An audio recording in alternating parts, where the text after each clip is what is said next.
Have you ever had that nagging feeling that no matter how well you try to explain yourself, no one truly understands you?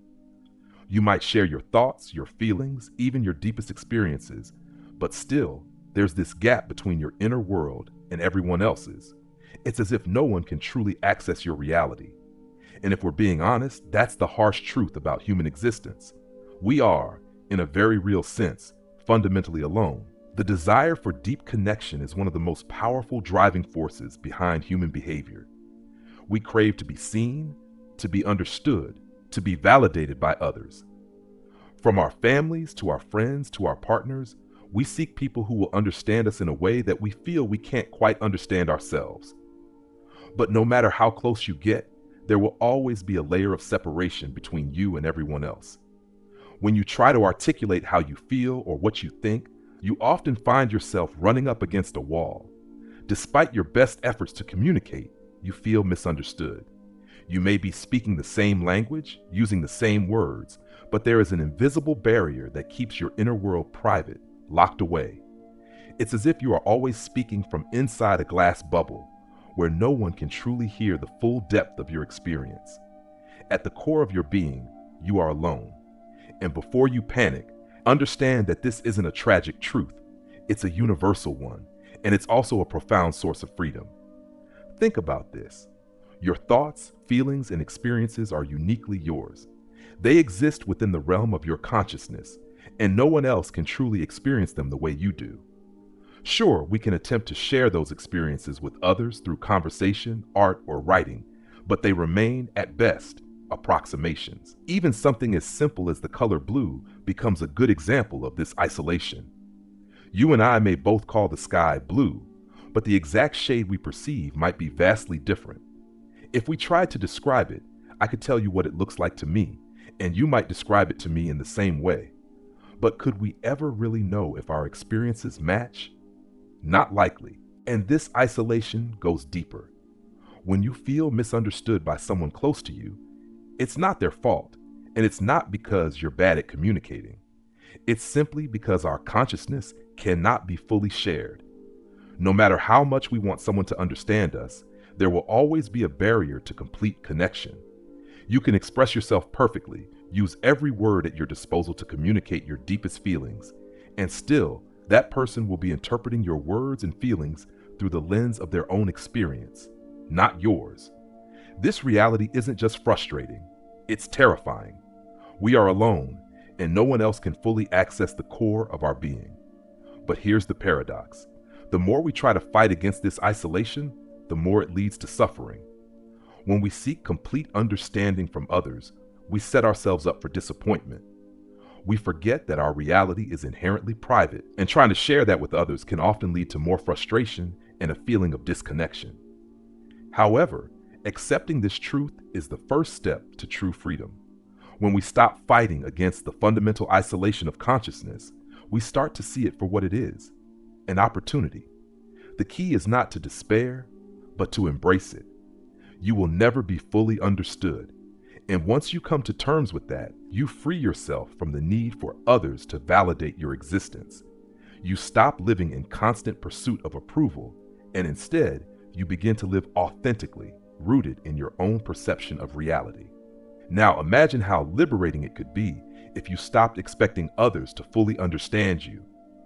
What would happen if you stopped trying to explain yourself in ways that you feel others just don't get?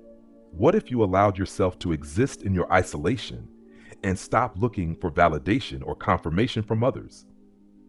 What if the peace you seek comes from accepting that you are, at the core, alone?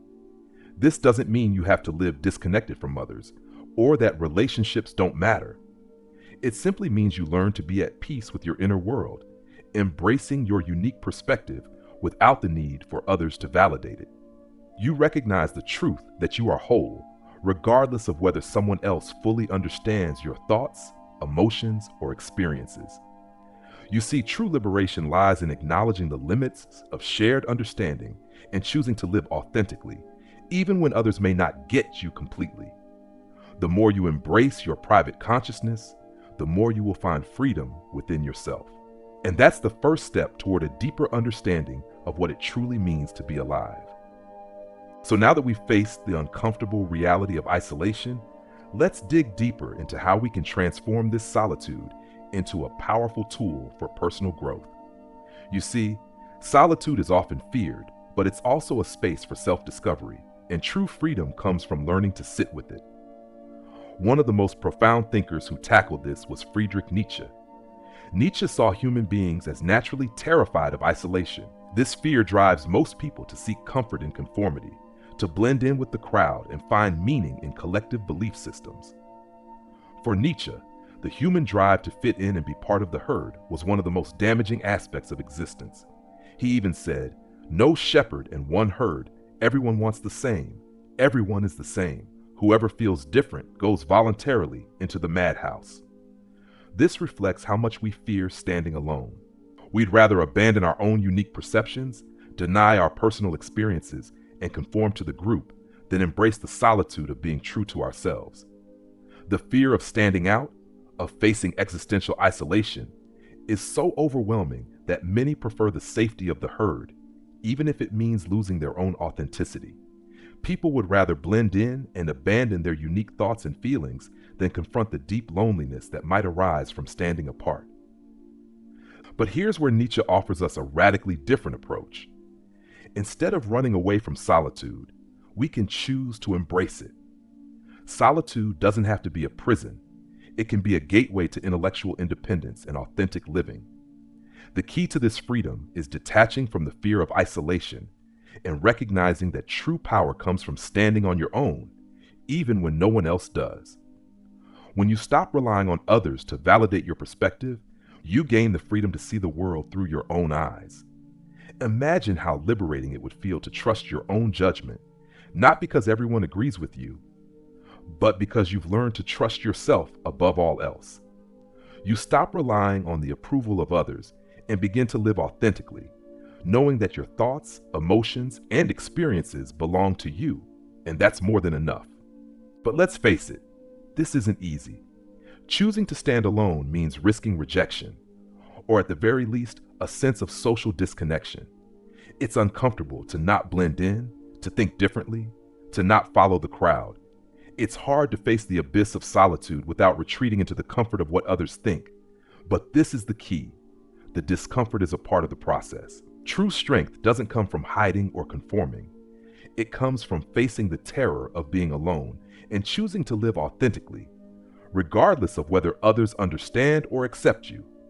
This courage to be different, to stand alone, is what Nietzsche calls the free spirit. The free spirit chooses to embrace their unique perspective and remains independent of societal norms. Instead of looking for external validation, the free spirit creates their own meaning in life and sees the world through their own lens, without the distortions of conformity or the need for approval. And here's the paradox.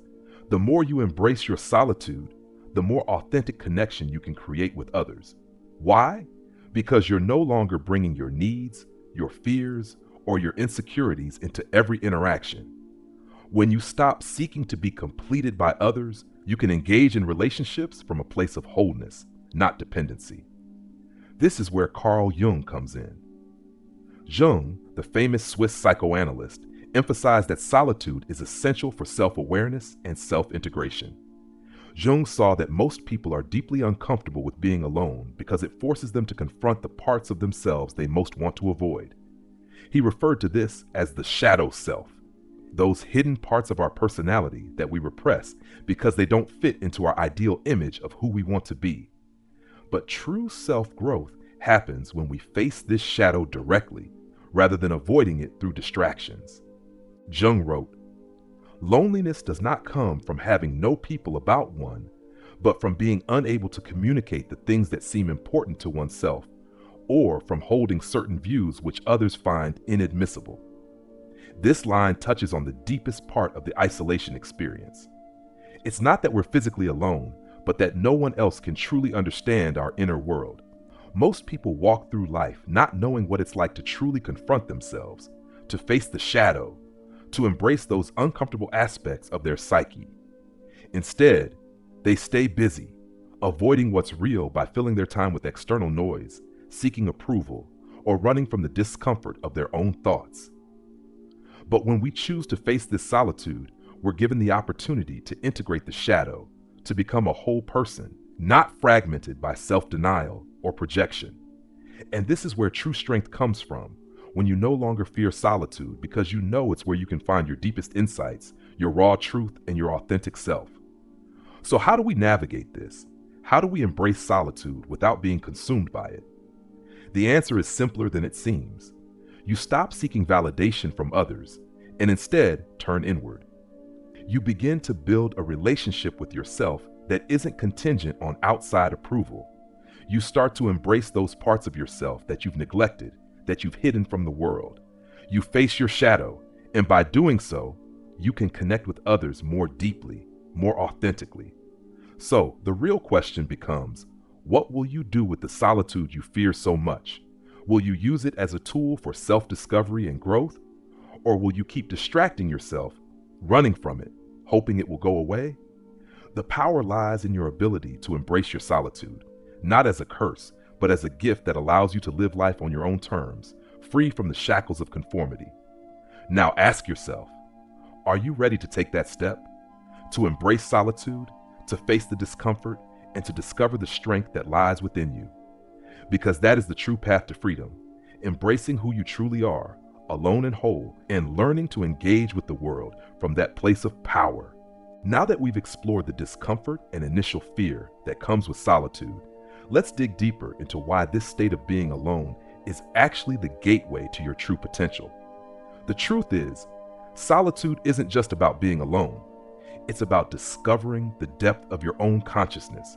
It's about coming face to face with the very essence of who you are when the noise of the world falls away. And this realization will change everything for you. When you begin to embrace solitude, it's like clearing away all the distractions that cloud your judgment. You stop letting external circumstances dictate your mood, your choices, and your path. You stop needing to be constantly reassured by others. In solitude, you become the source of your own validation. You stop looking for approval, acceptance, or recognition from the outside world.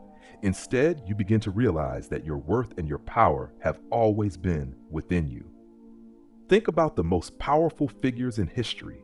They weren't the ones seeking constant validation or trying to fit into society's molds. They were the ones who spent time reflecting on their thoughts, making sense of their experiences, and creating something unique out of their own understanding. Whether it was Einstein working alone in a quiet room, Nikola Tesla reflecting deeply in solitude, or Jung engaging with his unconscious mind, the greatest minds throughout history have understood that solitude is where true innovation, creativity, and self-discovery happen. And here's the key. In solitude, you stop performing. In the constant buzz of the outside world, we often feel like we need to be someone we're not to gain approval or attention. We put on masks, acting the way we think people expect us to be. But in solitude, you have the freedom to just be yourself. No one's watching, no one's judging. You stop worrying about how you're perceived, and you start asking the deeper, more important questions. Who am I? What do I truly believe? What is my purpose in this world? Let's take a step back and look at this from a practical standpoint. Think about the last time you had a breakthrough moment in your life. Chances are, it wasn't during a loud social gathering or a crowded meeting. It was probably when you were alone, whether that was reflecting on your thoughts, journaling, meditating, or simply sitting with yourself in silence. This is the power of solitude. It gives you the space to think deeply, to process, and to create the kind of clarity that's impossible to achieve when you're constantly distracted. Here's a concrete example from my own life. A few years ago, I felt a deep sense of confusion about my path in life. I was constantly seeking advice from others, trying to figure out what to do next. But the more I listened to other people's opinions, the more lost I felt. I realized that I had been depending too much on others to define who I was and what my next move should be. So I made a conscious decision to step back. I spent a weekend alone, doing nothing but reflecting, journaling, and simply being with myself. And it was during that time of solitude that I gained clarity. I realized what I truly wanted, uncolored by the influence of others. And this is what true freedom looks like. It's about taking control of your life by shutting out the noise, disconnecting from the need to please others, and tuning into your inner wisdom. Solitude allows you to tap into your true desires, your real motivations, and the unfiltered truth about yourself. It's in those moments when you're alone with your thoughts that you get to see who you really are beneath the surface. Another powerful example comes from the world of creativity. Many artists, writers, and inventors attribute their best work to periods of solitude. Think about how Vincent van Gogh painted some of his most iconic works during times of isolation, or how Mark Twain wrote Huckleberry Finn after spending a lot of time reflecting on life away from society's distractions. The point is, solitude nurtures creativity because it allows you to think for yourself, free from the expectations and limitations that others impose on you. Yet, despite all the benefits, many people are still afraid of solitude. They run from it, believing that they cannot function without constant interaction or the validation of others. This fear comes from a deep-rooted belief that solitude equates to loneliness. But the truth is, solitude does not mean being lonely. Loneliness is a feeling of abandonment and isolation caused by a lack of social connection, while solitude is the choice to be alone in a space that fosters growth, reflection, and personal development. In fact, it's the people who fear being alone who often struggle the most with finding their true selves. They cling to relationships, distractions, and external validation because they've never had the courage to face their inner world. When you embrace solitude, you begin to truly know yourself, and that's the foundation for real, deep connection with others. So here's the challenge. Embrace your solitude. Don't run from it. Take time each day to sit with yourself, to reflect, to question your assumptions, and to connect with your true essence. Start small. 10 minutes of silent reflection every morning can make a huge difference. Slowly, you'll begin to notice a change. Your confidence will grow because you no longer depend on others to tell you who you are or how you should think. When you start spending more time in solitude, you'll notice that you become more self-sufficient. You'll realize that you don't need others to complete you or validate your worth. You'll become the author of your own life, making decisions that align with your true self, not based on the opinions or approval of others. The beauty of solitude is that it allows you to build a relationship with yourself, one that doesn't depend on external factors. And the more you embrace this practice, the stronger, more confident, and more grounded you'll become. You will no longer feel like you're at the mercy of external forces. Instead, you'll have the power to shape your own reality, to move in the world with confidence and authenticity. And this is what Nietzsche, Schopenhauer, and Jung all understood. The greatest strength comes from embracing our solitude, confronting our deepest fears, and relying on our inner selves rather than looking for validation from the world around us. So if you're still questioning whether solitude is worth embracing, I'll leave you with this. It is not in the noise and the constant need for external validation that we find ourselves. It's in the quiet moments of solitude where we discover who we truly are. Now that we've discussed the necessity of embracing solitude and how it leads to personal growth, let's dive deeper into how this fundamental isolation can be transformed from a source of fear into a powerful catalyst for self-empowerment.